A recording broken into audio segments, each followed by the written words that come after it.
the new intro song for the Butterfly Room. So let me know what you like, if you like it. All right, Mark.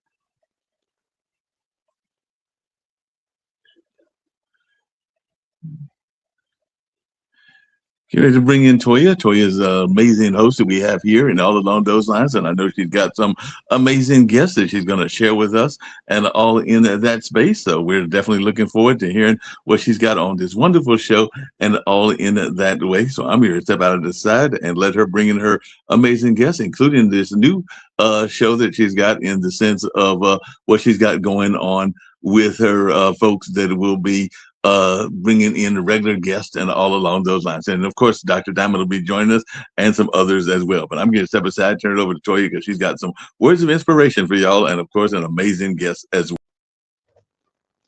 Hello again. So now today, I guess we're gonna keep it moving. But today we are pleased to introduce Gerard Van Dyke, known as JV, and he has a short called Just Vibing. But just to let you know about that, but Mark, bring the friends in first because we want to see everyone before I introduce this guest. Hello, we have Madam Butterfly, Brenda Walker Holman. Good evening. Good And we also evening. have Dr. Diamond. When I tell you on the couch, you got to check us out every other Saturday, 11 a.m. Keep us going. Yes. You're going to see Yes. us and hear us every week so you can join this movement of healing and inspiration for the Black and Brown communities. Yes. Thank you for that. Thank you. Yes. And then we have our guests, Mark.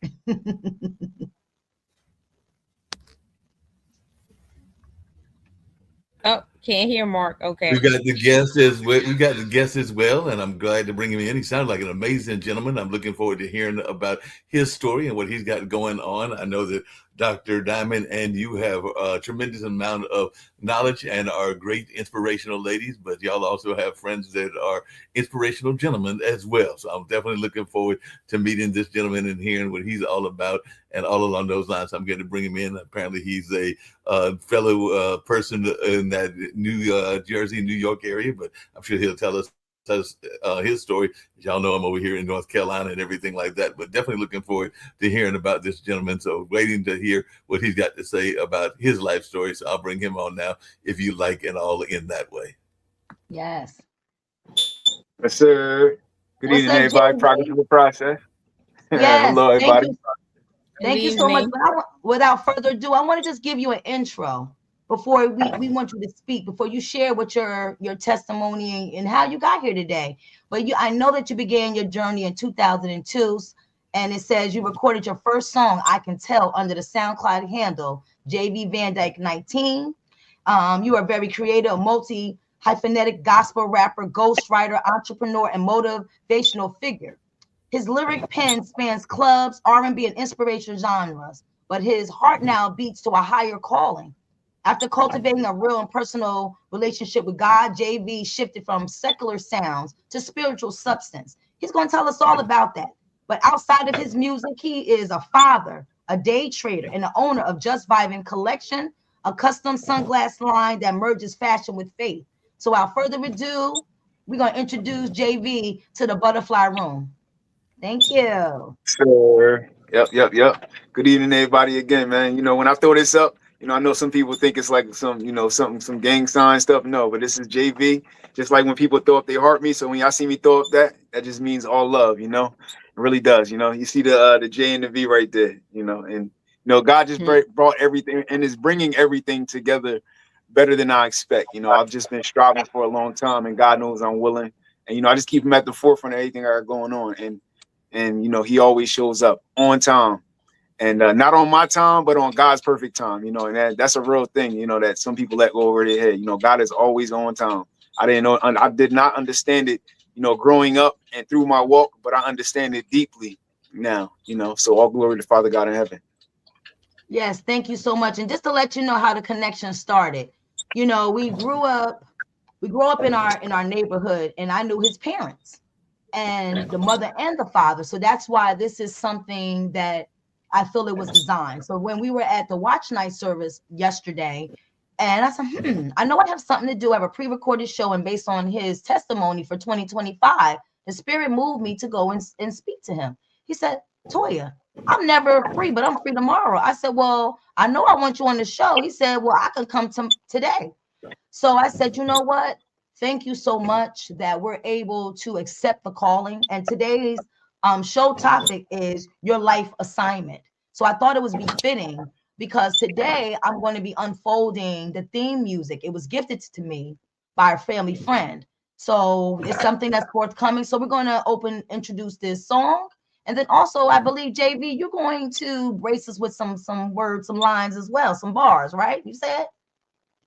Yeah, I have I do have a few short pieces that I'll drop. You know, I post mostly on TikTok, and I throw a video here and there on other platforms, but mostly on TikTok. So yes, I will drop 2 pieces for you guys. Okay, thank you so much. Without further ado, come on, Mark. You want to introduce the theme music for the Butterfly Room?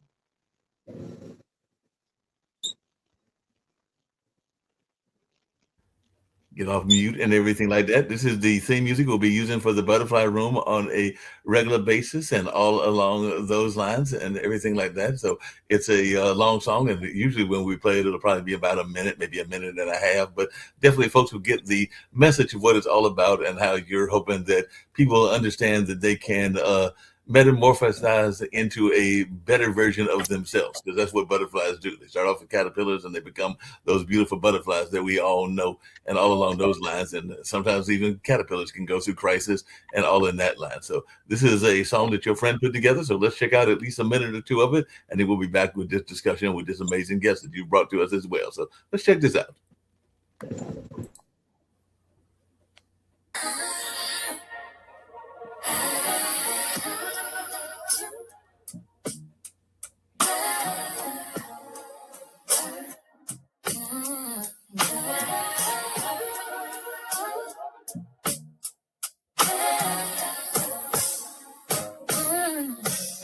You found a quiet corner of your mind, a shelf where all the broken things were piled.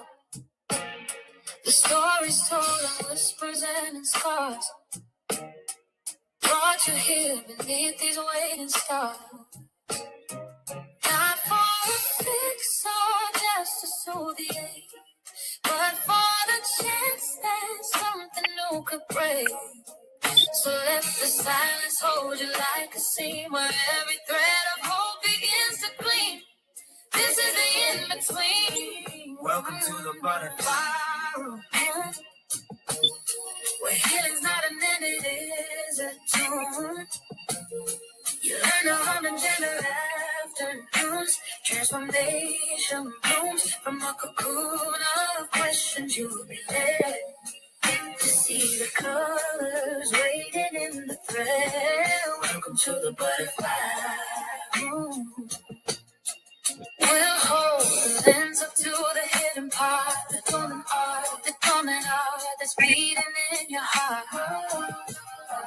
We'll map the change, the subtle steady turn, the lessons that the aftermath can learn. Thank you. So you got where this is. This is going to be a movement. This is my life's work. And again, today's subject is your life assignment. And again, all respect to these 2 ladies, everyone on this call today that is a guest.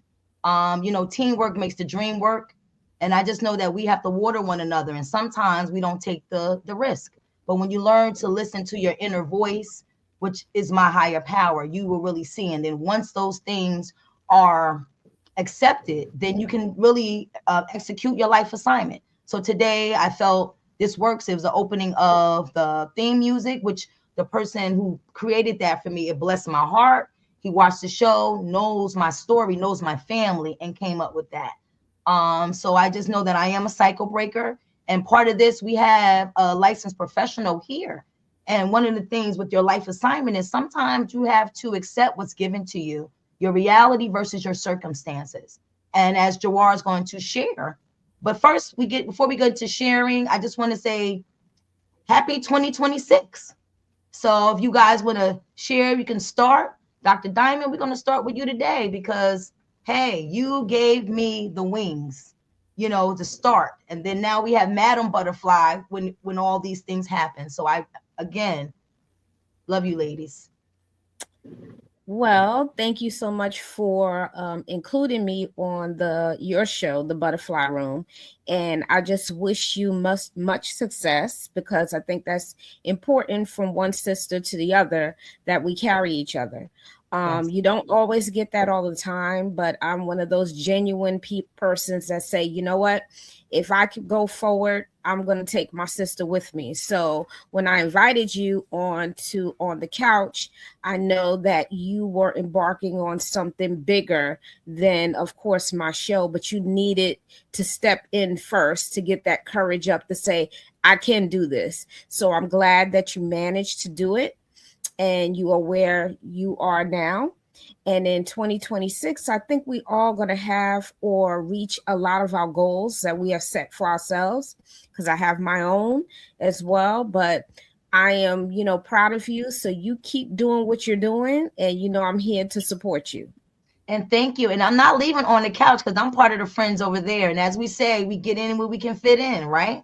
So thank you, my sister, because you let me know what I don't want to say bleeding out, but I just know as a mental health professional working in the groups, what works. And when you live it and you see it, now I understand what the consumers in the mental health field who I serve and been working for 26 years. This is what they need, but sometimes folks don't have the insurance. So that's what I'm thinking. If I've been working for different agencies, it needs to be something that's more reachable. So that's really what the goal of this room is. Thank you, my sister. Madam Butterfly.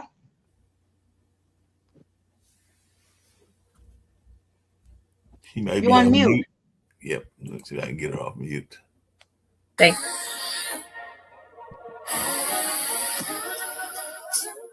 And then I think I put myself back on mute. Yeah.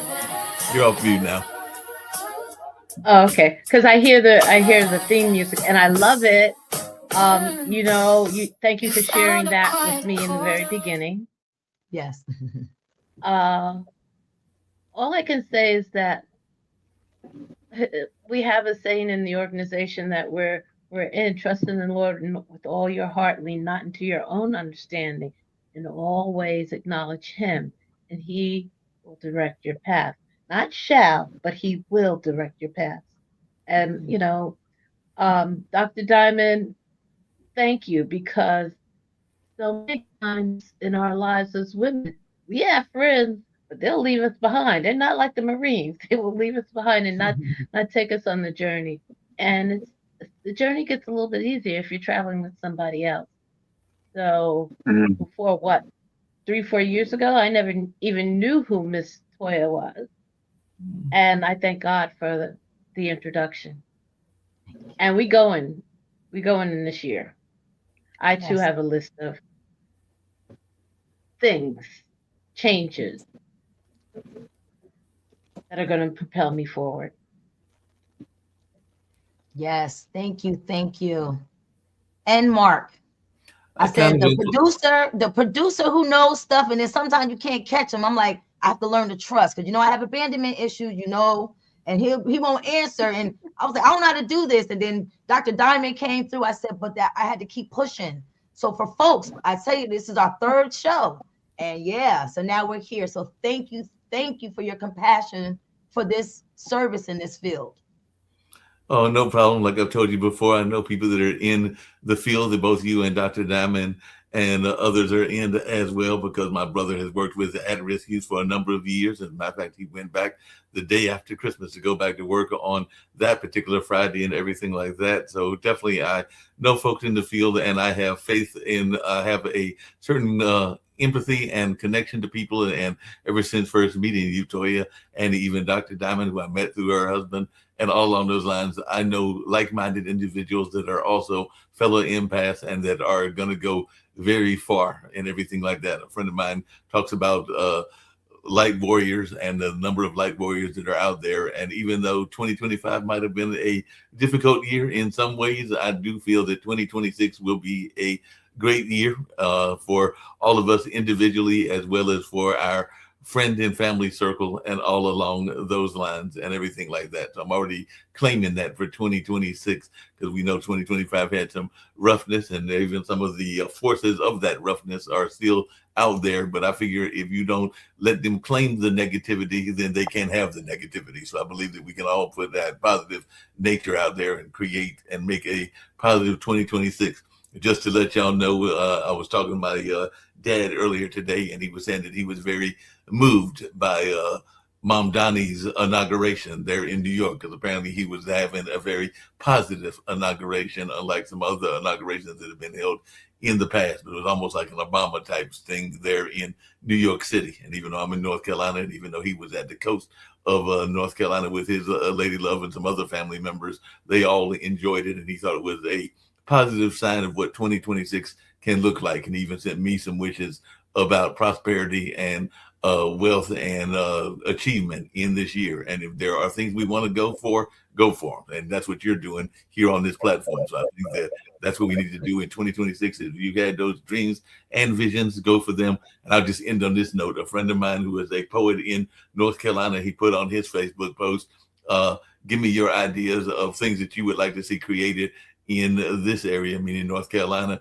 for the year 2026. I'm hoping many people have either written down their goals or have serious goals, or if they don't have goals, that they might get other people to give them inspirations so they can create a very positive nature. I think I mentioned one time on Dr. Diamond's husband show that I thought we were in the middle of a new renaissance, kind of like the Harlem Renaissance, and that was a few years back and everything. And I think we're in the thrust of that right now. So I think that we're in the middle of a serious renaissance, and a lot of that has to do with the podcasting world. Yes, I think so too, because now it makes it attainable, because before there was a ceiling of what folks can make. But now when you think when the world of advertisement, and I just have watched that, I'm a visual person, to see the movement of a commercial, that now, because it can be paid, you can pay for different commercials through different streaming services, it makes wealth more attainable. It's just that we have to learn how to do it. And now I'm just watching, and like I said, Dr. Diamond was explaining, and I said, they show you what you're professing before you're learning. But sometimes you just can't share all of that because people will watch, but it's a good thing. So it doesn't matter as long as you touch one. And that's just as being a mentor and working with at-risk youth, working with individuals. Now I understand why some folks who have PhDs have walked away. They snapped. And from there, they need someone that understands those things. It's just that due to economic changes, as you know, with the reduction of SNAP, folks didn't have it. So now when you go in there, you have a lot of streaming services, YouTube, et cetera, but you want to make sure the information is really watering you in the correct way. So as we see in the different shows, we'll find you. Because even now it's telling me they're extending my reach. I said, wow, you have good content. So I'm learning a lot. And it's a shame that the kids that's in their 20s, they know more than us. So I said, okay, let me ask a question. So Jamar, I know you're going to figure it out. So, tell us, now it's all about you. Tell us your story, however you want to unfold it. Because again, I said that I know your family of origin, and see you bloom and see you mature. And you're going to take what you love, music, and you changed it into a biblical form. So here, introduce JV to the Butterfly Room and its watchers. Okay. Shout out to y'all. I appreciate y'all having me. First and foremost, I want to say, shout out to you guys. Shout out to the team for being able to come together and hold such a dope platform. There was definitely a point in my life where I was trying to do things my way and do things by myself. And then, God just brought things together. Some people use the term divine helpers, or, you're just your divine family. I'm not sure if that's in the Bible, but, there's something that resonates with me. God bringing the right people, around you to where you can build correctly, So, just something that I know, and there's a few things that you guys are going to hear me say consistently, but it's things that I stand on because they mean something to me, and one of those things is progress is a process. You know, I've been striving for a long time. I've been being stick-to-itive, as you all should be, being stick-to-itive, which means to stick to the plan and do the things that are necessary, do the things that are conducive to bringing that plan into fruition, not just our plan, but you know, God's overall plan in our life, you know. And then in the Bible, it says your gift will make room for you. And something that I've been saying is, yes, your gift will make room for you, but you got to keep your foot on your gift's neck, whatever that neck is in your life, and don't let that go over your head, you know. And then, you know, something else that I know also, you know, these are just things that I'm dropping before, you know, I give, you know, part of my testimony. I'm not going to hold you guys too long. That motivation is not permanent. You know, sometimes you got to jumpstart motivation. And the way you do that is just by taking the small steps. You know, the compound effect is a real thing. I didn't really understand what the compound effect really was until I really got into the stock market and how you can apply that to life, you know, especially when it comes to goals and visions and dreams and things like that.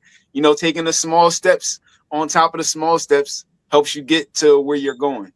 So, you know, and then in between that, like I said, the motivation part is not permanent. So you gotta, you know, sometimes you gotta, you know, push yourself and just walk this thing out daily, strive, you know, and, you know, God knows I'm willing. And, you know, I've been striving for a long time. I'm far from perfect, but God is perfecting a thing, not just in myself, but in all of you guys. You know what I mean? God is perfecting a thing all the way to the end till he calls us home, you know? So, yeah, so I've just been walking it out for a long time. And, you know, like I said, I'm far from perfect. I got a lot of baggage, but God has made me new, and God has showed me how to steward my baggage correctly. You know what I mean? If y'all understand what I'm saying, you know, yeah, he just showed me how to steward it. And yeah, I just been walking it out for a long time. And I'm one of those people that I had to learn literally everything that I got going on. I had to learn hands-on, even though I seen both of my parents go through things, everything that I put myself through, I still, even though I seen my parents go through these situations and struggle, I still literally had to go through these same situations and learn that way. But I do know that God will let you be dragged through the mud in front, you know, let you be dragged through the mud and be looking crazy out here in front of the people that you love the most and care about the most and the people that you want to please the most. But it's because he trusts that when he pulls you up out of that thing, that you are going to give him all of the glory, you know. So yeah, like I said, God knows I'm willing. I've been walking this thing out for a long time, and you know, here we are. And I'm grateful for where I'm at. Everything that I'm doing today, everything I got going on today are things that I prayed about years ago. But at the time that I prayed for these things, God just knew I wasn't ready. He knew I wasn't able to steward these things that I prayed for. So if I would have received the things that I got now back at the time where I had a whole bunch of bad habits, and like I said, I'm far from perfect. But if I would have received the blessings that I got going on now back in the time where, you know, I was still running in cycles and doing, you know, a whole bunch of things that I shouldn't have been doing, it definitely 100%, you know, I would have lost these blessings, or it could have went even worse than that. It could have taken me up out of here. And for example, you know, I had a whole bunch of bad habits that we're not going to go into. So say if God would have blessed me with the finances that I'm walking into today, back then I would have used those finances on those bad habits, and it would have took me up out of here. I hope y'all understand what I'm saying without going too much, you know, try to keep everything, you know, clean. So yeah, man, you know, I'm just grateful for where I'm at. And you know, like I said, I've been walking it out for a long time, and here we are. Shout out to you guys. Yes, thank you. And you said, it says, what's the topic? Your life assignment. So basically, what we just heard you say, your life assignment is manifesting. And now I know you said in your testimony yesterday, you were like, I get angry.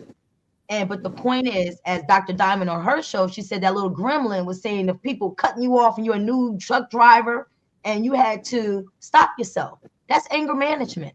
You know, I've taught anger management to parolees, probationers, and it's just sometimes folks don't understand that. It's a group process, and that's what this is. We're giving you tools, and now this, based on what you're saying, aligns with what this show is about. And I'm just saying that's just God speaking. He's speaking. And you know, what was it? The Habakkuk 2:3 is for write the vision, make it plain. That's what we talked Yep, about yep, yep. yesterday in our outgoing message to open up 2026, the year of manifestation. Because right now, we all have dreams. And this was a dream of mine. Again, I wanted to be an actress. And I laugh because in the Black and brown community, some of those dreams that we have, we may not have the resources. But here, everyone here had a dream, and look where we are. And again, you want to bless us with a piece right now? Yes, I got you. But just real quick, there's a saying that said that it said, "Tell God your plans, and He gonna laugh at you." And it's just crazy because God is going to work out things His way, 100%. And I'm happy for it. God is always on time and not on my time. That's, like I said, that's a real thing. So, here we are. So yeah, hopefully y'all can hear this beat pretty good. I got 2 pieces queued up, but I'll do one right now. So I ain't gotta hold you guys too long. Can y'all hear this? Yep. Mm-hmm. Okay. Yeah.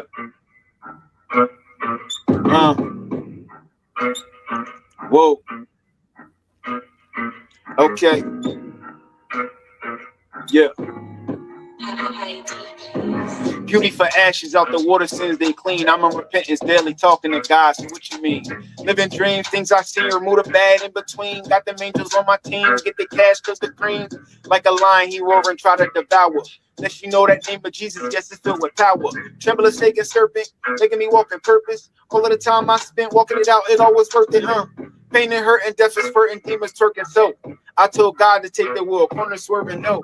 Numb the life, couldn't feel none of my nerves. Serving God, I was blind, He gave me purpose. So I gave my all, heard my call, knees I fall, whoa. Stand up tall, cook my ball, water wall, so. Don't recall, I won't stall, took my time, no. Like a baby, learn to crawl, soul and star. I said, the Lord is my shepherd and I shall not want. I was stuck up in the back, but God, I moved to the front. I said, the Lord is my shepherd and I shall not want. I was stuck up in the back, but God, I moved to the front. I said, the Lord is my shepherd and I shall not want. I was stuck up in the back, but God, I moved to the front. I said, the Lord is my shepherd and I shall not want. I was stuck up in the back, but God, I moved to the front. Whoa. Thank you. Okay, friends, what y'all have from JV? Yeah, that's just one, right? That's just one of the many pieces that I got, for right now. And I'll explain that.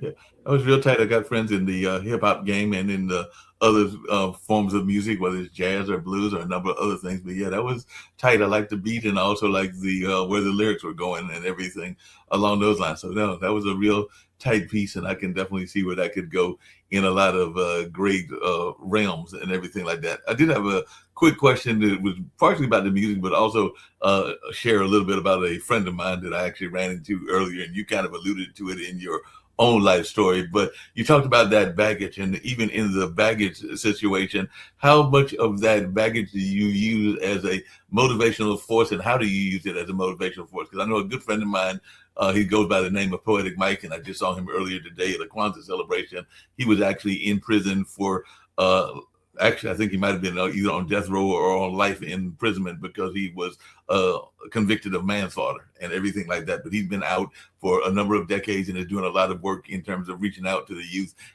And he uses some of that negative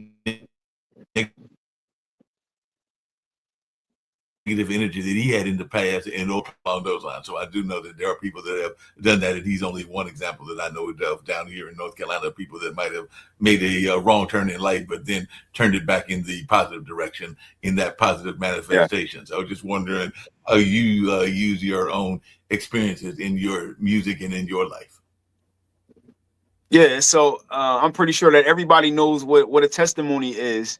And, your testimony, it comes together, not just for yourself, but it comes together for you to share your testimony for people that are still, that may be going through the things that you are going through. It gives them encouragement, and through my music, I'm just able to, verbalize it and articulate it the best way that I can, or the way that God wants me to.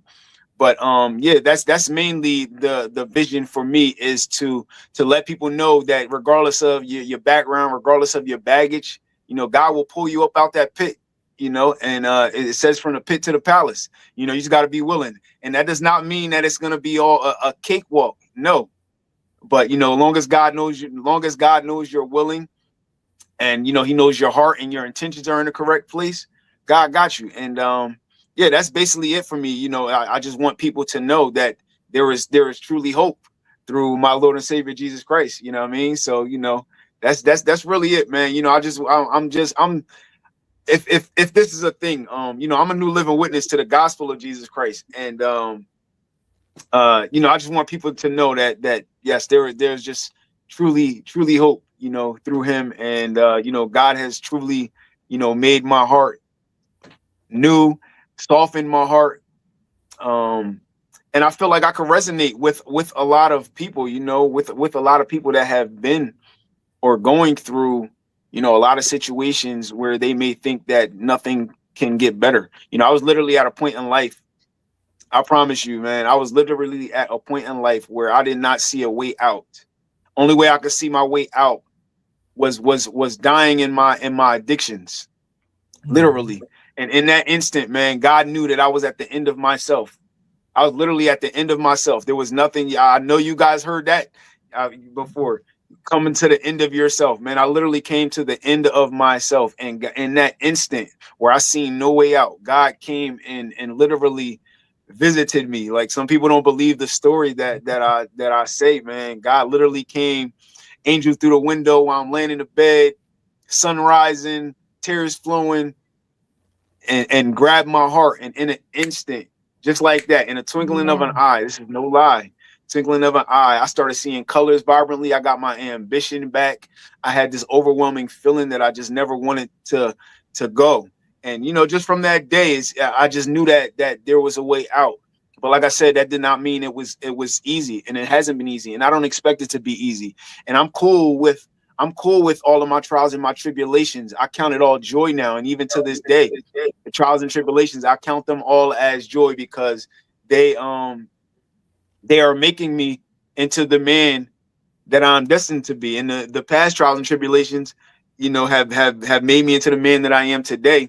And, you know, I'm here, man. I'm walking it out, and Father God in heaven gets the glory. So, you know, we strive in daily. Thank you so much. Dr. Diamond, you're the professional on this call, and I know that you've heard a lot in your practice, and I know you have something for JV, because he put it all out here, and I'm just feeling this and knowing that this was definitely designed for today. Yeah, actually I was gonna get ready to ask him a question, but that's good. You just kind of put me right there on second base. I'm on it. No, do whatever you want to do, my love. Yes. You can do both, because yes. So, as you talk about transformation, you know, we all do that. Like, we do that on an everyday basis, but we have to identify that we got to transfer or transform, because you got to connect to it. Like you said, you had that angel come to you through God to say, okay, it's your time. It's your time to transform. It's your time to move forward and trust in the Lord to know that you can move forward, because we can have fear. And I was talking about that on my show, about how fear can keep you back from excelling and moving forward. But sometimes you need that hand to guide you forward. And you got that. So that was great. And I hope that the listeners, when they come back and they hear this, that they heard how that actually happened to you. And here's the thing, JV, they can believe it or not, but it's your experience. And you just sharing the enlightenment that you went through. And if they don't understand that, that's okay. But at the end of the day, you know what your experience is, and you know why you went from one level to the next level. And you didn't do it by yourself, but you had the guidance. Yes. You went and you used it. So now my question for you today, though, is about how did your personal relationship with God reshape not just your music, but your identity as an artist? Okay. Yes, great question. So, you know, first I want to say that the biggest dream killer in the world is caring what other people think. And that, you know, I hope you understand what I'm saying. You know, I resonate with that deeply. The biggest dream killer in the world is caring what other people think, because that will stop you from being your true self. and that goes under the lines of what you just asked. You know, the fear, you know, the fear. And, you know, I dealt with a lot of anxiety and mental health and mental issues, but I didn't claim any of it. I didn't claim any of it, regardless of what a doctor or, you know, just anybody has said, you know, and that's not to belittle, you know, any of their knowledge, but, you know, I know that the ultimate doctor is my Father God in heaven. And, you know, just I everything that I do nowadays is none of me, but all of God. You know, and I give him glory through everything. And I don't want to seem too holy on here, but I got to give my Father God some glory, because I'm telling you, man, you know, God is so real. He is powerful, all knowing, omnipotent, omniscient, you know, and all of those omni words, you know. So, but yes, through, you know, just God did it. If that answers your question, I just gave it all over to God. I gave him my will. I wrote the vision and make it plain. I wrote the vision a few times, and the vision sometimes it gets rearranged. But I'm just following his direction, trying my best to be obedient. I am far from perfect. You know, God don't want to hear that excuse that I'm just a man. Father God, no, yeah, he knows that I'm just a man, but sometimes you got to get a little stronger than using that excuse. You know, but I'm far from perfect. I try my best to be obedient, and, you know, just try to do the next best thing. And, you know, just keeping God at the forefront of everything. And, you know, I'm letting him lead the way, you know, and I've learned through my daily that, you know, it is imperative, for one, that we're in the land of the living, that we speaking life into life, you know what I mean? Speaking life into ourselves, speaking life into other people, you know, praying over everything. Literally everything, praying over your vehicles, praying over your children, praying over your steps directed, the atmosphere to be shifted in the room, the divine favor, just everything, you know. And I literally give it all to him. And even through the things that I have fear about and that I have anxiety about, once I go through them and I get through it and it turned out better than I expect, I'm like, oh my goodness, Father God, like, man, it's just crazy, man. Like, just how you come through for me through everything. So I would like for fear to be a thing of the past, but I guess that's normal, you know. So I just let God, you know, just do his thing, and he just knows that I'm willing, regardless of how my flesh might tell me that it might turn out. God always come through and lets it turn out better than I expect. Even with this, with you guys' dope platform, the Butterfly Room. What did you say yours was? The couch. On the couch. What was yes. On the couch? Miss Brenda, I'm not sure if you have a platform. You know, all of these, Mr. Mark, all of y'all, you know, anything that I got going on, you know, I pray about it before I go on there. You know, to be able to articulate myself correctly and get the message out, not just my message, but what God wants people to hear. That's gonna resonate. So, you know, yeah, that's about it right there. So I hope I answered that okay for you. You did. So I'm gonna come back again about the youth, right? Because we have youth behind us. Each generation, we do have responsibility to them because they watch us, and the ones before us had a responsibility. So I'll use myself an example. During my educational journey, when I was on my way to college, the first thing my aunt told me was, that's nice, you're going to college. I went to college, but this is the goal and expectations I have for you. I have a master's degree, so you know what you have to get. I was like, wow, that, you know, I didn't even do the bachelor's yet, you know. So now, you know, not fear setting, but the anxiety was like, oh, you know, I gotta get up and I gotta do this stuff. But guess what? Life began to happen. And you know, you have setbacks, but then you find your way through. And that's what I ended up doing. So now I want you to think about that, and even your narrative for the young people behind us. So how do you inspire them and also keep them connected to God? Because not a lot of them, and I'm not saying that they're not believers, but it's not attractive. You know, they're not attracted to it as they should be. Because when we were growing up, we did go to church. Like my grandmother didn't play that role like that. You know, you going. There's no yes, no, I sleep in. No, you getting up. There's no choice there. However, the youth today are so different, and everything is electronically inclined. Like they pick up their phone and everything is attached to that. So how can you inspire the youth that's coming up behind you so they can understand how they connect with God and still reach their goals, all of those things that they're trying to aspire to do and be? Okay, this is going to be a short answer because you know, I speak to my children about this exact thing. You know, I'll be wanting them to know that dreams are definitely possible. Dreams are 100% possible, obviously through Father God. But before that, you got to know what you are passionate about, or know what you're good at that most people around you aren't good at. You know, whatever your gift is, and then to bring it back to the biggest dream killer in the world is caring what other people thinks. And you know, these young kids today, you know, they want to follow trends and do things because it's cool and stuff like that.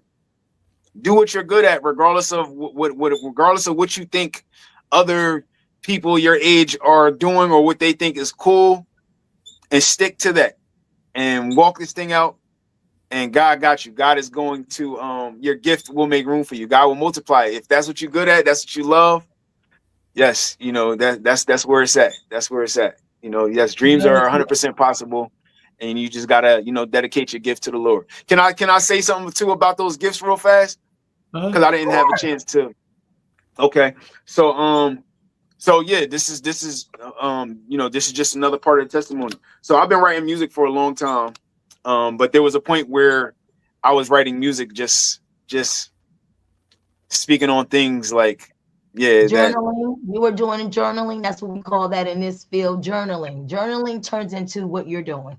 So keep it up. Okay, all right. So yeah, I was journaling. I was going through a lot in life, and I was speaking on a whole bunch of things that wouldn't have done anybody no good by listening to what I was writing. You know, and then you know, I went through a grieving process, and God had brought it back to me, brought my gift back to me. And he brought it back to me as a way of therapy. This is no lie. Like, I started writing. If you go over to my TikTok page at JV, what my name is at JV right there. My first video, when I started naming what my niche is, my hashtag is prayer rap, or hashtag prayer R&B, hashtag prayer rap, hashtag prayer R&B. But God brought my gift back to me in a way of therapy. And that's literally how it started, me getting back into writing music, is me dedicating my gift to the Lord and me expressing myself the correct way. And, you know, through that, and God knowing that I've been serious, and my consistency and my authenticity, which consistency and authenticity are, you know, I think those are very important things. And but I do think the authenticity part over the consistency is more necessary, you know, but through that, you know, God has definitely made room for me. He has opened up my mind. I'm able to express myself a little bit more freely on paper. You know, I try to get my words out and articulate myself to where I could get my message out correctly. Sometimes my mind moves a little faster than my mouth, and you know, but yeah, you know, we here, and you know, I'm just trying to walk it out. I'm trying my best not to get ahead of God. But just to answer your question again, that anything is possible through Father God in heaven. Dreams are possible to the youngins out here. The biggest dream killer in the world is caring what other people think. Find what you're good at, find what you're passionate about, and get to it, and be stick-to-itive. Yeah, stick-to-itiveness is very important. Hey, JV, along those same lines, and I was just curious all along those lines, because I did have a question that came to my mind as you were saying that. There used to be a time, and I know that Dr. Diamond is going to know where I'm going with this and everything, where a number of rappers, and some of them even went on to fame, were singing about things that they didn't necessarily know about or live the life of and everything like that. And they weren't necessarily being authentic. We know that there are a number of gangster rappers, and some of them, if you threw them in with a bunch of Crips and Bloods, they would be in serious trouble. Let's be very honest, and all along those lines, because they were just and everything like that. So I was wondering if that is some of what you are talking about, because I do know that it was popular for kids to write about that kind of lifestyle because it was quote unquote hip and cool and everything like that, but they may not have been able to survive in that background. So I was just wondering, is that what you were alluding to? Something in that aspect. Something in that aspect. I wasn't really thinking too much on those lines, but with the authenticity part. But you know, I feel like more people want to see like the raw side of you, and they don't want to hear so much of they don't want somebody that can just preach about it. They want somebody that has been through it, you know, Right. that can really, you know, resonate with what you got with what you got going on. So yeah, that's more so what I meant, but that's definitely a great point what you got going on, you know, because there's some people, I mean, I guess it's entertainment out here. You know, there's some people that we see on TV and all of that. They're nothing like what the image that they put out there, you know, and don't know nothing about it, you know. So yeah, you know, I think the world that we are in today, and God is using different ways to bring people to him nowadays. And yeah, man, some people, you know, just resonate more with a person that they see actually walking it out, not just talking about it, you know. And that's So where I yeah, was you going. know. Even with, yeah, that's where I was even going with the TikTok element and everything. Because as Toya was telling me about you and telling the rest of us about you as well, it seems that you have had a tremendous amount of success on a platform that a lot of people use, which is TikTok, particularly a lot of our young people and everything like that. I've told and mentioned in the butterfly room a couple of times that I've got 2 nephews, no kids of my own, but they are high school age, and one of them is about to go off to college and everything. But I know that they are definitely watching TikTok and watching a lot of the video games and everything like that. So is that the reason that you went to that platform, and how are you using that platform to be successful? Because when Toya was telling me about you, it seems like you've got a decent amount of hits on TikTok, which is not easy to do. Yeah. Okay. So if I'm being honest, the one reason why I kind of went to TikTok was because what I felt like God was blessing me with. I just felt like, you know, if I was posted to my Facebook, this was back when I first started. Nowadays, you know, I'm walking it out. But when I first started doing what I was doing and dedicating myself to the Lord, the people, Facebook and Instagram are more so people that I'm right next to, people that I live in the town of, and people that's still gonna have this image of what I used to be back in the day. You know, TikTok gave me a chance to kind of build myself up from the flow up, you know, and just through that, through me being consistent and expressing myself, it opened so many doors for me, you know. So that was really the main reason why I started on TikTok. But now what's in my heart now, I'm starting to put myself more out there on Instagram, on Facebook, you know, because I'm in a headspace now. I don't, you know, not that I don't care what people think, but I know what God says to me, it matters more than what you think of me, you know what I mean? And what you thought of me is irrelevant. You know what I mean? Just check my walk. You know what I mean? I'm walking this thing out, see where I've been, see where I'm going. This ain't something that I'm just talking about. You know what I mean? I'm walking this thing out. So yeah, on TikTok, started posting consistently. And just from me posting consistently, I had got an offer to host on a platform, which was nowadays we say the platform across the street, but you know, shout out to him. The old platform that we started, we built it up to about 7,000 followers in about 3 months. Was Open Mic Talent Unplugged, and again, shout out to the big bro Marasi, that he was the owner of that page. But then me and another host offered there, or 2 other hosts offered there, you know, the way that he was trying to do things, it just didn't resonate with us and with what I know in my heart and my beliefs. So we started our own platform. It's like an open mic talent, or it's like an open mic thing where you can sing, rap, do poetry, spoken word, words of encouragement. You could beatbox, play an instrument. You can slide through and give a testimony, speak some life into life, words of encouragement, all of that. It's just an open space for us to you know, for people to come and express themselves through one of those routes. And we started our own platform called Verse and Vision Live. You know what I mean? I throw up my VVL, you know, like that. And yeah, Verse and Vision Live. And yeah, we came together, and it's turning out better than we expect. But we do know that, you know, as far as hosting a platform like that, every day is not going to be the same. As you all probably know, as hosting something, every day is not going to be the same. And some days are a little heavier than others, especially when you're trying to host and pour yourself out. You know, sometimes you need a little mental redo when you're pouring yourself out like that and speaking life into people.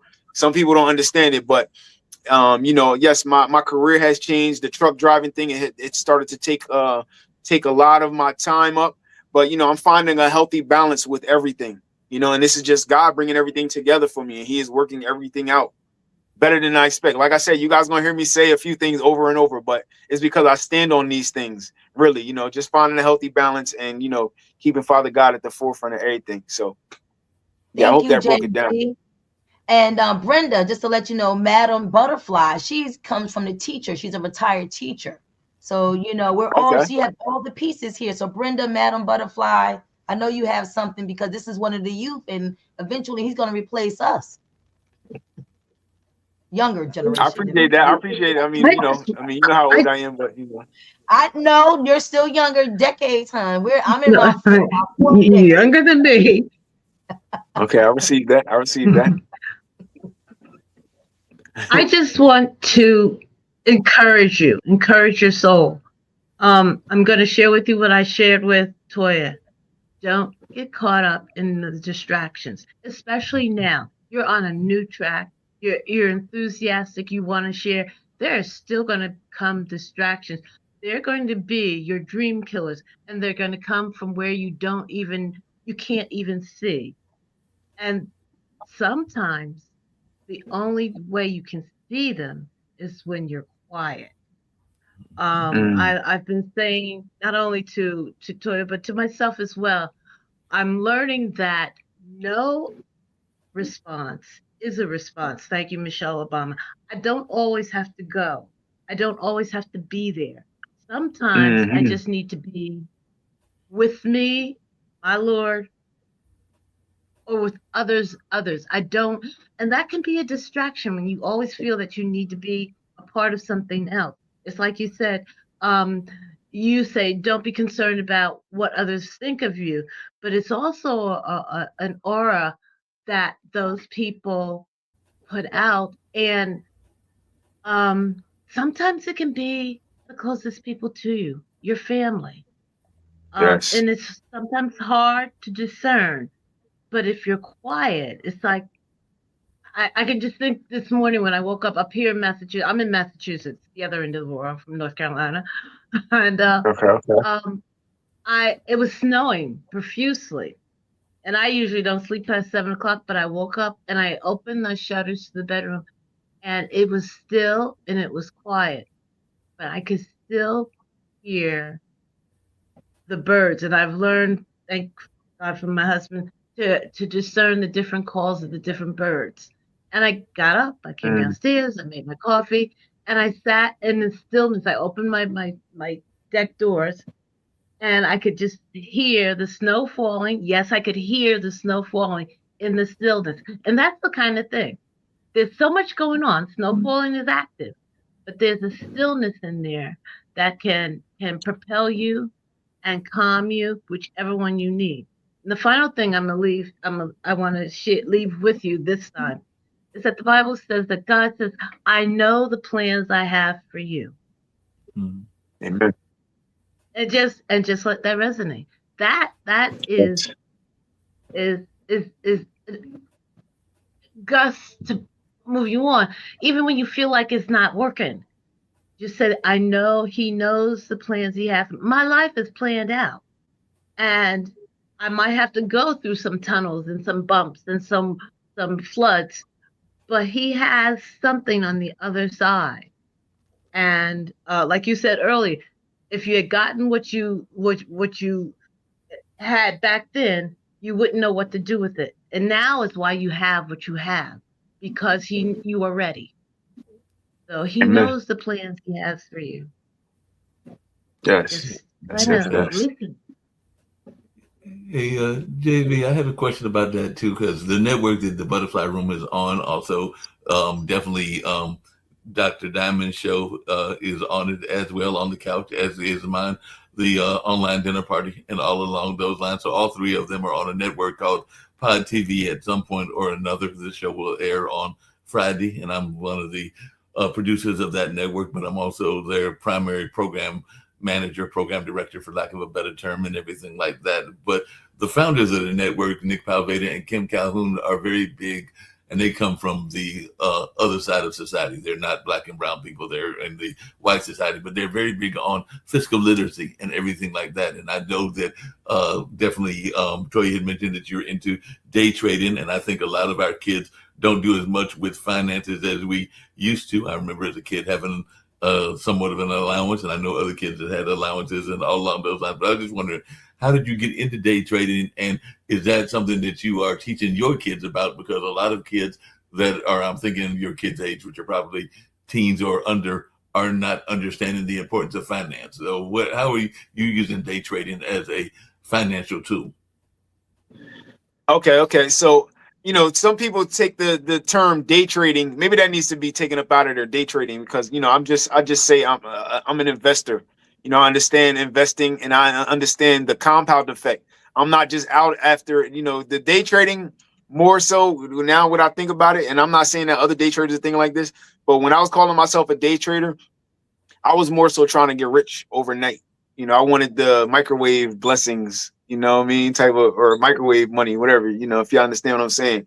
But the way that I had got into it, I really don't know what brought it to me. I had came home from prison, and I was trying to look for work, and I think maybe like an ad had came across my phone. It's like on Robinhood. This was years ago. It's like Robinhood, which is like a beginner investing platform.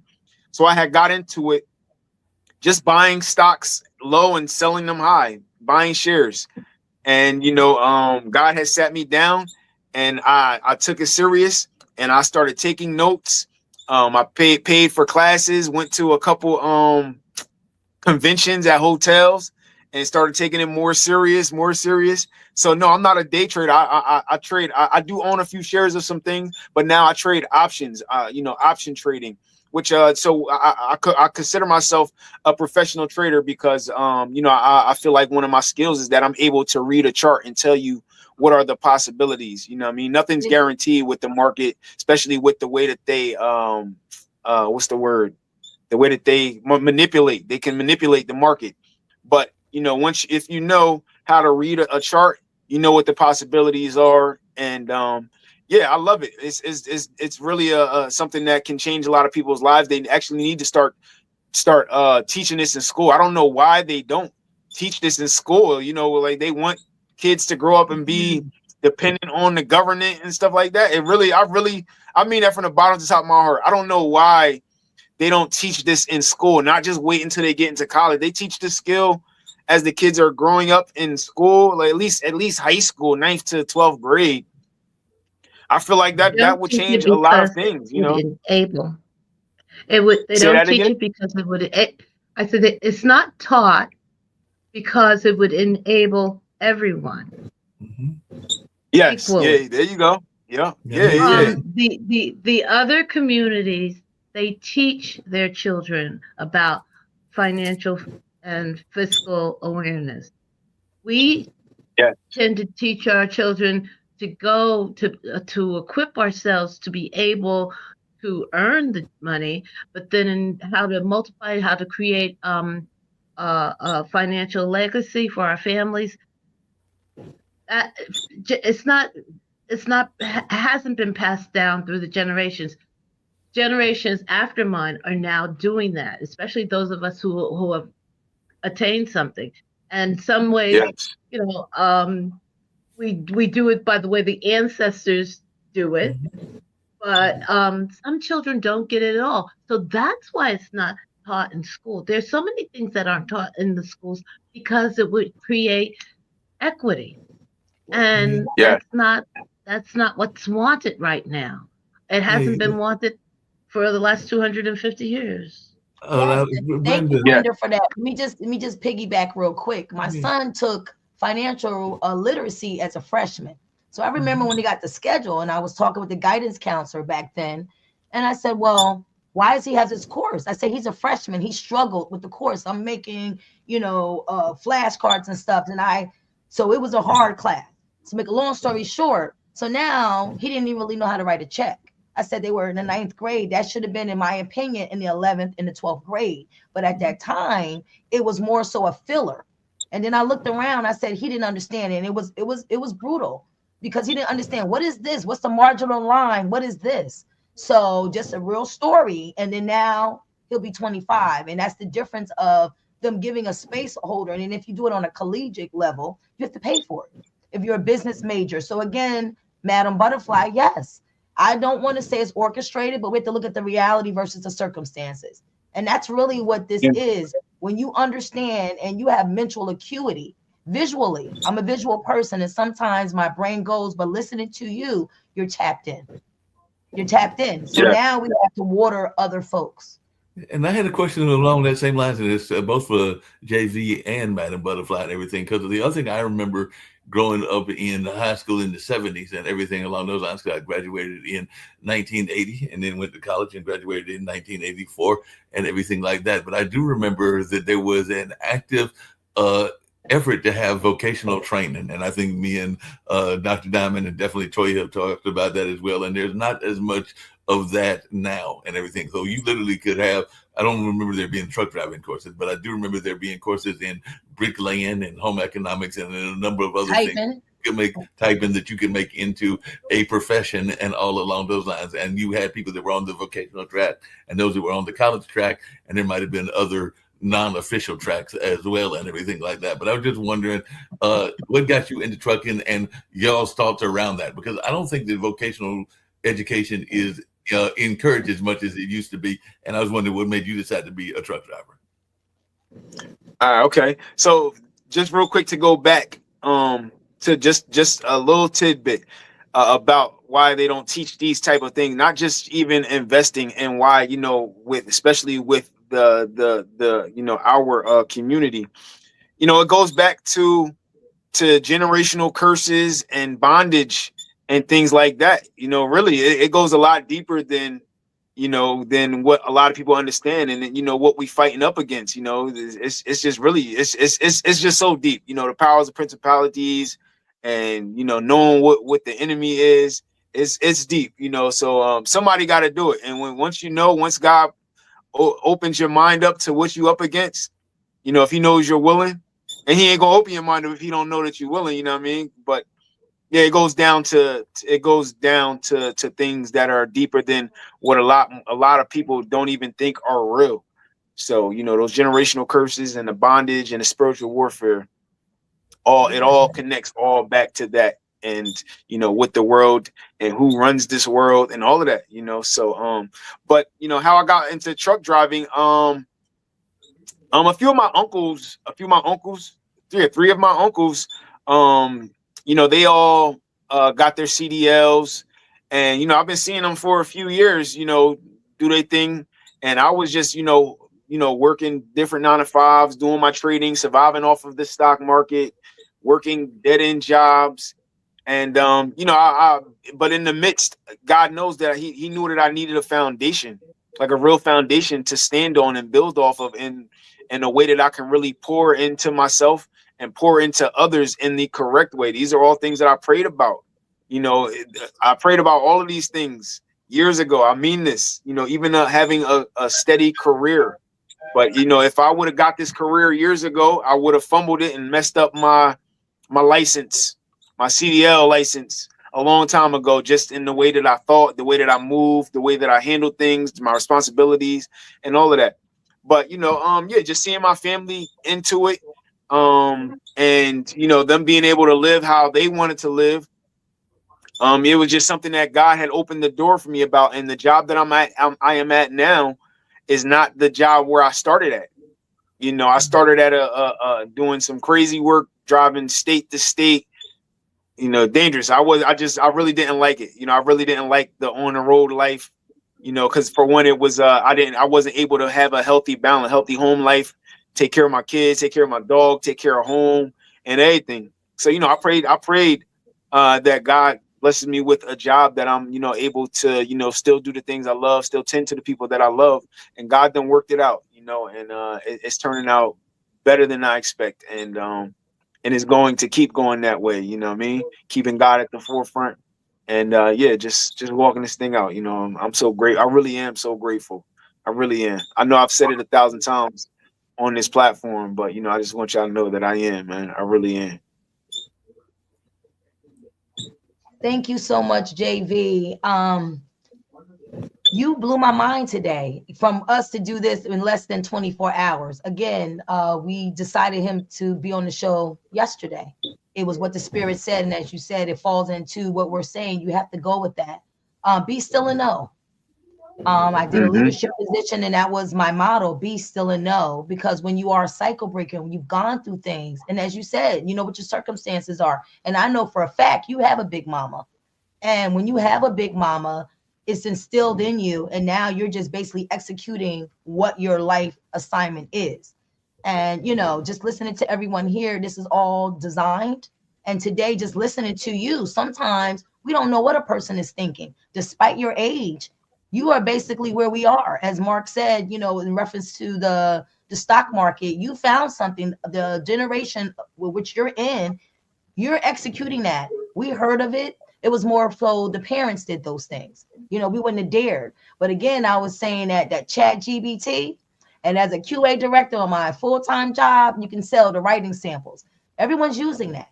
I use it for something, but again, with visual learning and applied learning, when you ask someone, you want to be able to execute what you're saying, not just submitting something and updating it and then putting it out into the world. So the only thing is, if you can know that, yes, it's there to sharpen you, however, but not to plagiarize.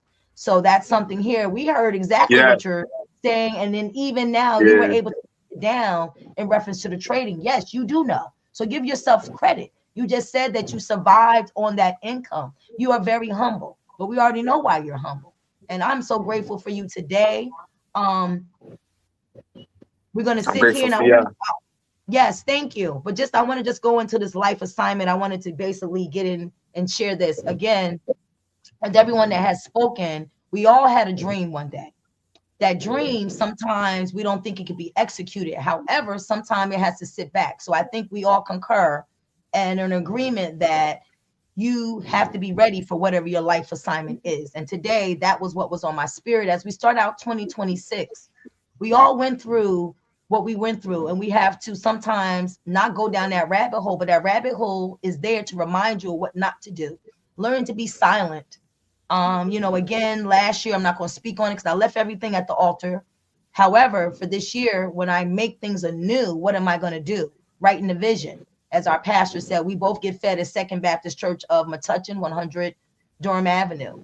And I think that it's a foundation. So Dr. Diamond and I come from the mental health field. We have biopsychosocial assessments. And again, we've heard a lot of folks talk. And when you talk about your genogram, just because your genogram says this is what it's going to be, does not necessarily be there. We all have expectations. And I say to anyone that I mentor, you're supposed to be greater than me. And if a person can't accept for the folks under you to be greater, then that means we are subscribing to that crab syndrome that we've all heard about in life. And I thank Dr. Diamond for sharing that. Sister, sisterly, brother, brotherly. But I think that what's keeping the Black and brown community down is that we don't water each other and uplift. So all I know is everything that we said continuously, if you know better, you do better, and you will live better. So one of the things that I want to share today with that life assignment is I was thinking of a tool, because I like to lead. One of the things here is a tool as a group leader. You know, I heard a lot. We came and we did the round robin, but now we need something to go. So one of the things that was on my mind for today was the 12-step model. The 12-step model was there. And I'm thinking earlier in my youth, I was in the 20s in my career. And as me being a facilitator, I had to prepare and I had to share that with the people.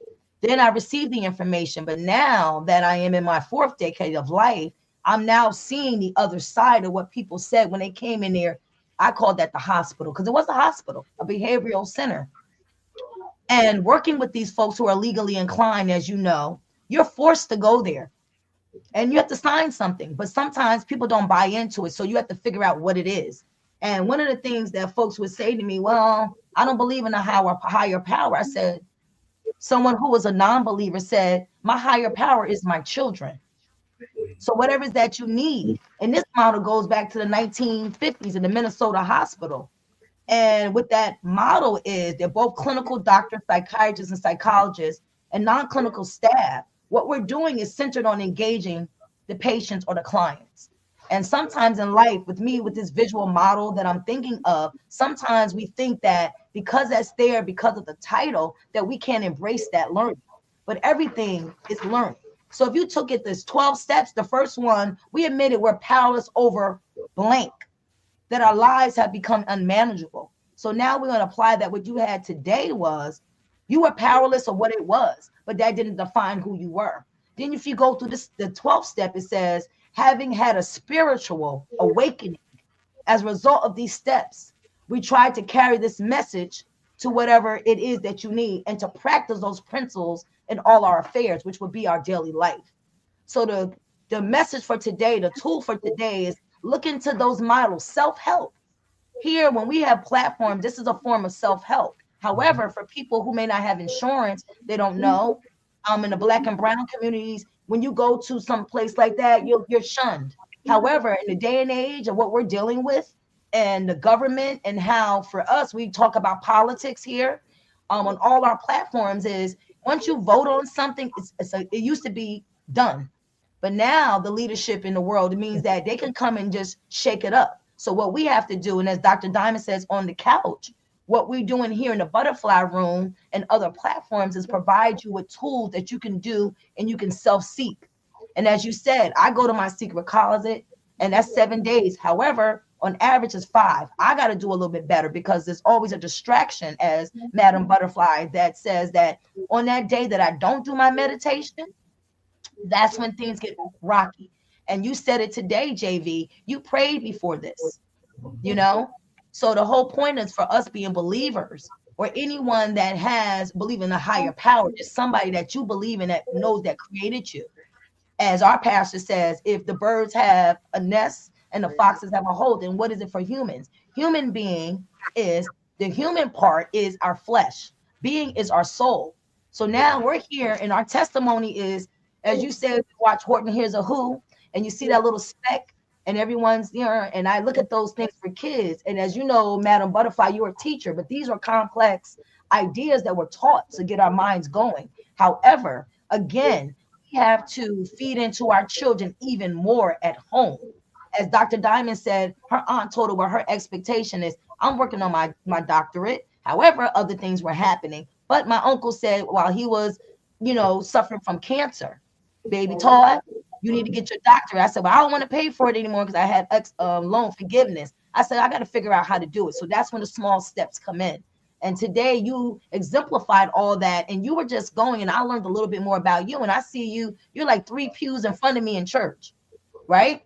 So, you know, families break bread, but now just to see you evolve and morph, you are a guest, our first official guest on the Butterfly Room, episode 3. And today you blew my mind. You blew my mind today. And normally, customarily, as we roll down, we want to give you some parting words to share.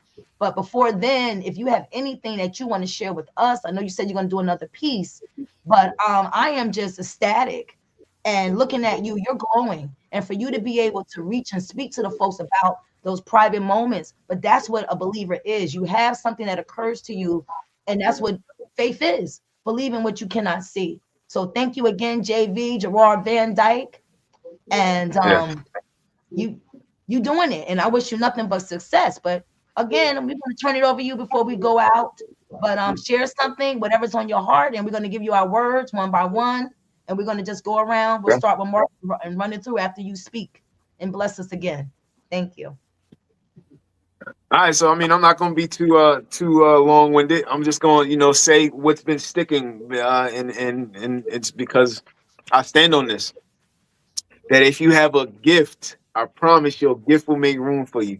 But you got to keep your foot on your gift's neck, whatever that neck is in your life, and don't let that go over your head. You heard? Again, man, shout out to the big bro, Mark Lee. Shout out to you, Toya. Shout out to Miss Brenda. Shout out to Diamond. I appreciate all of y'all for having me. And God bless all of y'all endeavors. So yeah, I'll drop one last one real quick for you guys. And all of my joints are like I said, they're all short, but I do have an EP that's in the works. Progress is a true process, you know, but God is working things out on his time, you know what I mean? So we walking this thing out. So eventually I will have some official works out there, but everything is coming together, you know, as far as how to put music out there correctly. And you know, the BMI and the ASCAP, the ASCAP, yeah, just everything, you know. And yeah, like I said, I'm pouring into myself correctly, pouring into those that I love correctly, and you know, just putting myself out there, you know what I mean? And we walking and we building this thing up from the floor up, as you all are. So shout out to y'all. So I'm gonna drop this one.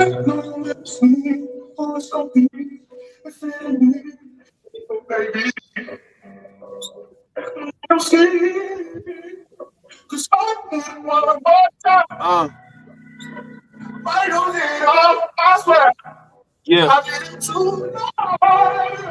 Whoa.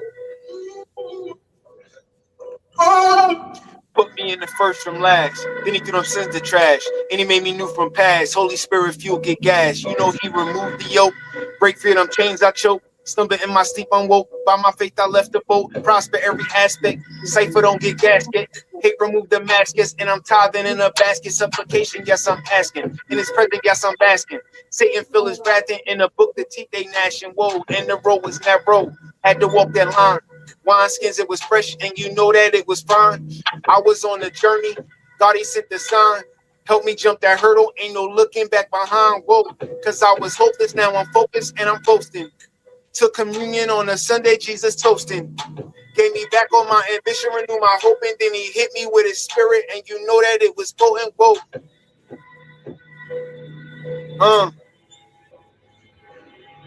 Yeah, I was hopeless, now I'm focused and I'm boasting. Took communion on a Sunday, Jesus toasting.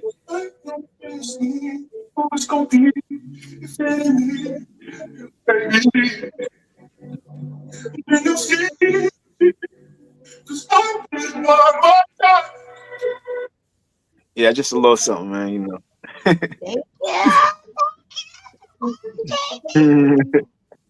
Yes. I'm gonna get ready to wrap this up. Thank you, Mark. Set us off. Yeah, that was real nice and everything like that. I know you're going to go around and get everybody's comments, but yeah, that was some real nice music. I was definitely appreciating it. I'm going to actually end because it seems called to me to bring this to thought, something that Brenda said earlier that we don't pay enough attention to, and all along those lines. But there is a lot of land that we used to have as Black and brown people and everything like that. And actually, I was talking to the state NAACP president who's from Wilmington. I believe that that's her title, but I know she's definitely with the NAACP and everything like that at the Kwanzaa celebration. And she was talking about how a lot of people were leaving the coast, even those that used to be fishermen and all along those lines. And I know that in my own family, one of my cousins has become the next generation to keep some family land in our family. So both of his parents passed, and the property that is owned by my family is owned by 4 sisters, my mother and her 3 sisters, but one of those sisters has passed away along with her husband. So that had been passed down to my cousin's family, and he is now owning what is now the family house and everything like that. So whether it's a family property, whether it's family timber, whether it's fisherman land, or a lot of those other things, to the point that Brenda made and everything, we've lost a lot of our land. Yeah, I think it's froze a little bit. So I'll leave it on that note and everything like that, to try to retain some of the land that we've got and keep the land, retain the land that we've got, and maybe even obtain some new land, because land is a very important commodity. Yes. Yes, Thank yes, you for yes. that. Madam Butterfly. Mark, you just touched on a lot when you said that. But to add on to that, you're talking about physical land, but there's also that land of family. Mm-hmm. And the way that the world in our country and technology has evolved, we kind of don't do that anymore. I even found myself getting annoyed today because I was getting 18 texts at a shot anytime somebody did anything from my family with the Happy New Year. The reason I got annoyed was, and I said to my cousin, I said, you know what, when we used to gather up here for our family dinner, somebody would get on the phone, and then we call all the other people who were in the South, and then there were some people who were in the Midwest, but we talked to each other. Yes. And that by talking to each other, so many things are passed down. I mean, we gathered on Juneteenth in Oklahoma, and there were 4 generations there. We looked at it, and what was not missing was the fact of the stories. We were there to celebrate my 90-year-old uncle, but the 4th generation knew all the stories that were connected with him, and then we learned more stories. I ended up having my grandmother's bread bowl, but this is the land that we're missing. This is the land that we're taking it away from ourselves because we're not talking to each other as family. Some families are very dysfunctional. And to JV, if I can just share that with you, you have little ones, whatever stories your big mama has and pass on, good, bad, or indifferent, you can tweak it, pass it on, because there'll come a time when I hear it now. I don't know anybody beyond my mother, my father, my grandparents, and that's a sad legacy. I look at my own grandchildren, and eventually that's what they're going to say, because they don't even know my whole side of the family, and then they don't know their mothers as well, because she never connected, she never talked. And it's a generation. There are a couple of generations out there that only ask or talk when it suits their needs. So it's a little low, but keep that family land. Keep that family land. That's the other land. That family land is important.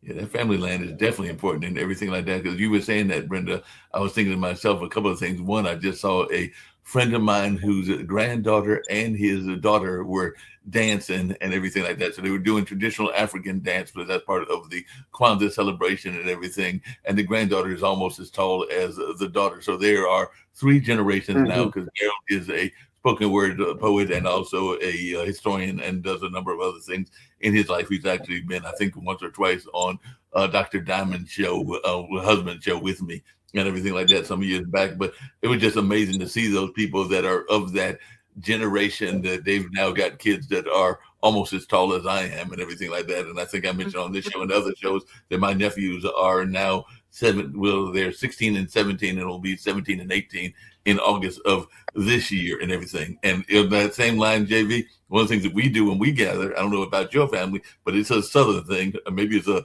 Midwestern thing also, but we do play our games. We play spinners, which is kind of like dominoes, and all along those lines. And there have been times that Scrabble was played as well. So there's definitely, we keep the young folks engaged by making sure that they're playing not just the video games. Video games have their place and they can be cool and everything, but playing some of the games that are more to what Brenda is saying, engaging with the mind and engaging with your family. So you're actually breaking bread and also having that fun rivalry and having that fun competition where you're also learning those life stories and those historical stories.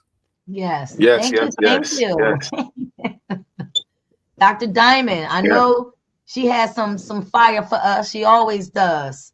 Well, thank you. I'm glad you think of me like that. Because you calm me down. When I tell you, when we met, hey, and you brought me in, and that's what it is, because you're a true sister. And when I say that, we have similar stories. We started the same without a mother. Yeah.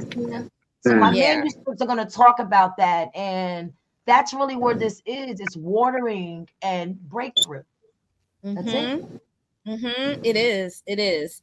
So JV, for you, continue to stand in your power, because once you find that you have it, it is very imperative that you stand in your power. This is something that I discuss a lot with a lot of my African-American clients that I have, because sometimes you don't even know that you have power until somebody shows you you can have it and that you can stand in it. And, going back to financial literacy, right? That was taken from us a long time ago. When our folks was human trafficked over here, they couldn't, the power that they had, they came with power. There were kings and queens on those ships. But the thing is, when you want to keep a people at bay, suppress, because you know they're the chosen people. Of course they're going to do that. They're going to keep us in ignorance because that's what they want us to do. We are God's people. We were always the chosen ones. We were the ones who started civilization. So you have to cut people off at the knees who stood in their power and know who they are, right? So knowledge is power. And that's something that we always, as a collective, we got to get back to. They learned how to break us down, and we continued with that. But then we had moments where we had Tulsa, Oak Creek, Rosewood. They was all functioning. So it shows you that we've had financial literacy, and it was passed on, but then they kept burning us down and killing us. So these are the things that they were doing. So when we come back full circle, we have to work, tap into our knowledge, tap into our power, tap into two things are my mottos, right? One is your mind, body, and spirit. Always keep that aligned. When one is out of line, the rest is going to go out of line. But once you pick them back in and you put them in alignment together, all you can do is go forward. My next motto is peace, love, and tranquility. I say this at the end of my show because you need peace, you need love, and you definitely need the tranquility, because you have to be tranquil at some point for you to meditate, for you to function, for you to focus, for you to move forward. So those are the jewels that I want to drop to you, because I am 53, so I don't know your age, but a lot of people don't believe that anyway. They like, yeah, whatever, when they look at me, but that's a whole different story. This is a lot of wisdom that I got from other people. A lot of my wisdom came from God as well, because when you have these epiphanies, that's not by happenstance. It's given to you. This is why you can regurgitate back out, because it's given to you. So when you hear, Toya saying these things, Toya, I appreciate you seeing my light, but my light was given to me. And this is why I can speak the way I can, because as a child, I didn't talk a lot. I was a very shy person. I would not stand up. I would not come to the front. But now I had to find my voice, and it was given to me. So now I have it. So you keep doing what you're doing, brother, and you keep on standing in your power. And I look forward to you having you on the couch with us once you're available. So thank you again for sharing piece of you with us today, and for the listeners that'll be coming back and listening to the Butterfly Room. Thank you again. 100%. Thank you so much, friends of the room, Team Butterfly. And now you see now how things happen on purpose, right? So you know what? Yes, you said, Toya, are you playing with me? I said, no. The spirit spoke to me.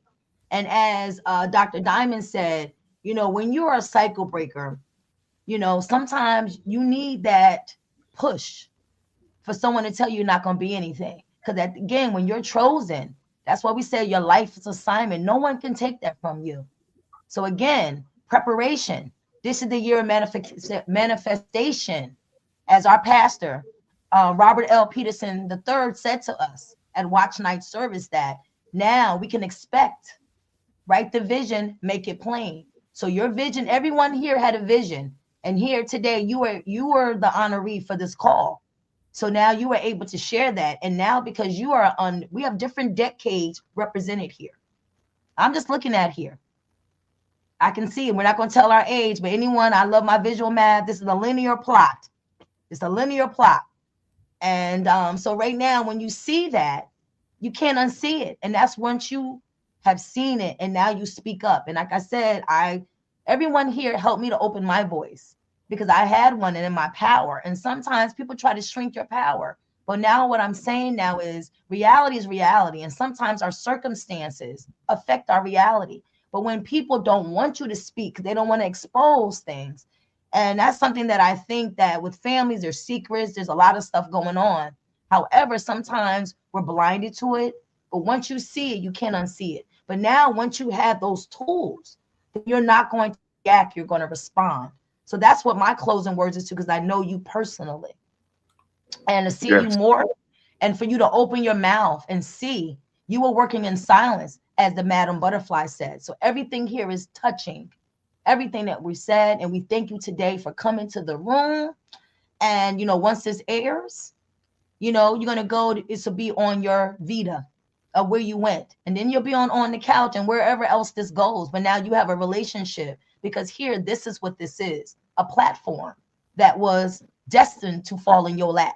And I can say that wholeheartedly because I experienced it myself and it blew my mind. It says the higher power, the Father God that I serve, will blow my mind. Be still and know, and continue. And I'm wishing you continued blessings. And I'm glad you were available today to meet with us in the butterfly room. Now, Mark, I don't know if you have any commercials or anything, but I know you sent something. Are you able to play that here? But I'm going to use that in my promo, I think, when I post it. Just use that in the promo and everything like that. And we'll probably go out maybe with the song, but we've got commercials and we've got other things that we can get going to get us on out of here and everything along those lines. But I'll get ready to pull people off. But yeah, this has been Friday at 8. We're Fridays at 8. Dr. Diamond is next week at 11 a.m. Check us out. Thank you for listening, everybody. Check out the various shows. You can also check out the online dinner party, which is every Wednesday at 4:00 p.m. And yes, you are invited, JV, to be in on that as well. So I have to get with you because I know you've got a very busy schedule and all along those lines. So we'll have that time and all in that space. Hey, can I say something real quick? Yeah. Can I say something? So, that busy thing, saying that I'm not available. It's not that. Don't take it in like a prideful way or nothing like that. I'm still trying to find just a healthy balance. You guys, hit me up. I would definitely, make time. So it's not, it's not that I'm crazy busy, but some days are just longer than others. When I get home from work and getting settled in. So. Because you do driving. I'm willing. That's why I said that. So you cannot drive and do a podcast. So that's all I'm saying. That's what I mean. So come first. So when you get scheduled, but thank you. Okay. Yeah, just let me know though. I'm available. All right. Well, I'll definitely, if I reach out to you and everything like that, I think that I'll close out with one that I've used on my show in a couple of times, and I'll also play the video as well, but I'll pull us all off. But this is one that we can all answer before I play the video and everything along those lines. And it comes to something we've talked about. We've talked about education. We've talked about the importance of education and the different types of education. But sometimes we forget a very important part of education. And this is a gentleman, ironically, Brenda, from Oklahoma as well, that created a program that honors educators, but also education support staff and all along those lines. So he's honoring both the teachers, but he's also honoring like the guidance counselors, the janitor, the cafeteria worker, a number of the other people that are there in the school environment. So before I play it, I didn't know if Brenda or yourself, Latoya, or others had any thought about the importance of education to your own lives, and JV might be wanting to cover the importance of maybe a teacher in his own life, because this is a gentleman that several years ago created this award that is honoring the teachers of the community, but also their support staff. Well, I'm gonna let Madam Butterfly answer that. So she's the education expert. I just come from a line of hardworking people and family. A little bit background: my mother was from a family of 17. Grandfather was a sharecropper. I learned through searching out my father's side of the family. I was always told that my father was a driver in his early years, and then he became a machinist and worked in the factory. Whatever skills he had, he honed them. But the one thing I found out was that he was a master carpenter. But what really blew my mind was that my father never graduated high school. He was brilliant. You look at a space and say, I want a cabinet with this kind of doors and that. The other, he'd pull out a ruler and within a week you'd have it. And he said, I didn't finish school, but you will finish school and you will go on no matter what. And I remember times that my dad took on extra carpentering jobs in the summer to make sure that I could finish my semester in college. So and on the other side of the family, the older siblings helped the younger siblings to go to school. However, and from the last 6 siblings were all college educated. And I look back on my life now, I could have been a Howard alum because I had the legacy there. And I could have been a Shaw alum because I had the legacy there, but I went somewhere else. And education is important in all forms. It comes from everywhere. I went to a school where we used to joke that people that look like myself, we were like a bar of ivory soap. The school was 99, 44, 100% pure. And someone said to me, well, why are you going to a school like that when you could have gone to, HBCU, which they were? And I said, or even Lincoln University. I said, well, if you want to play the game, you have to know the rules. And my people can't teach me the rules to play the game in their world. And it's important. If you want to succeed in the game, I won't say play in it, succeed in the game, learn the rules, and then use the rules the way we know we can use the rules, because it's, we apply them hood style and we can get over and get further than they think by just playing the rules. I've told Toya sometimes you have to let them think that you don't know, not play dumb, but let them think that you don't know, and then just go ahead and play it by their rules. That's the education from me. Learn it from anywhere you can get it. Yes. Agreed. And on that note, Toya, I'm gonna play this particular video, and we'll get ready to get on out of here, unless JV's got a particular teacher that he wants to shout out or something along those lines. But other than that, I'm gonna shout. I had a Catholic school education, and that was my mother's dying wish, because she knew something in me before then, and it, again, learning how to play the game. And I went where I went with the most aid, and it worked out. I went to a Catholic university after that, Seton Hall Pirates. Got my master's from Rutgers at 23. Now the doctorate, I was a single mom by default, so that kind of changed things. But I'm still going to get that off my bucket list. So life happens, and I think now I know more so what to do. So again, in order to play the game, you need to get whatever it is. And my path was based on financial. I didn't want to be in debt. So that's where it was. I got all my acceptances. I went with the school that gave me the most aid.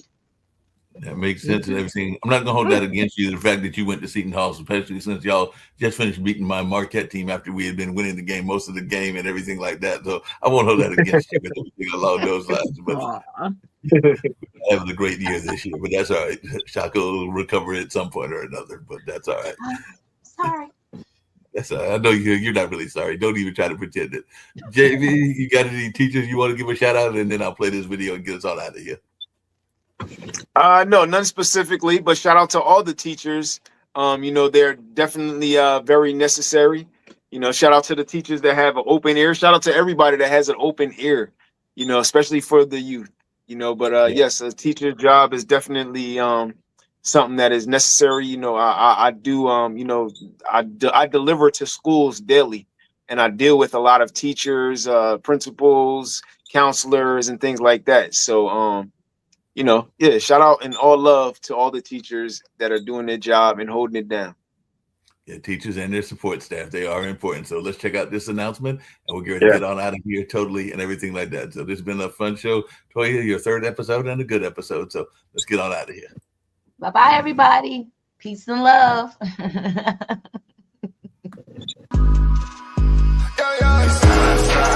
won't fold, I won't drop until we on top. Only going non-stop. I won't fold, I won't drop until we on top. Only going non-stop. I want to thank everyone for coming to the 2020 TAF Awards. This was a show like no other, people.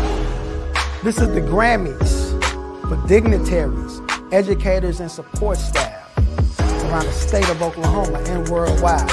We cannot do this without the support of the people. So we thank you, I thank you, for being such a dedicated supporter to this movement for the Teachers Appreciation Foundation. I thank you. I won't fold, I won't drop until we on top. Only going non-stop. It's time for Bible or Babble. Gather round for your new favorite show. If you here to work, show 'em what you know. Let's go. Bible or Babel. It's Bible. Let's go. All in every saint, we gon' put you to the test. See, you know that B.I.B. a little bitch. Bible or Babel. It's Bible. Let's go.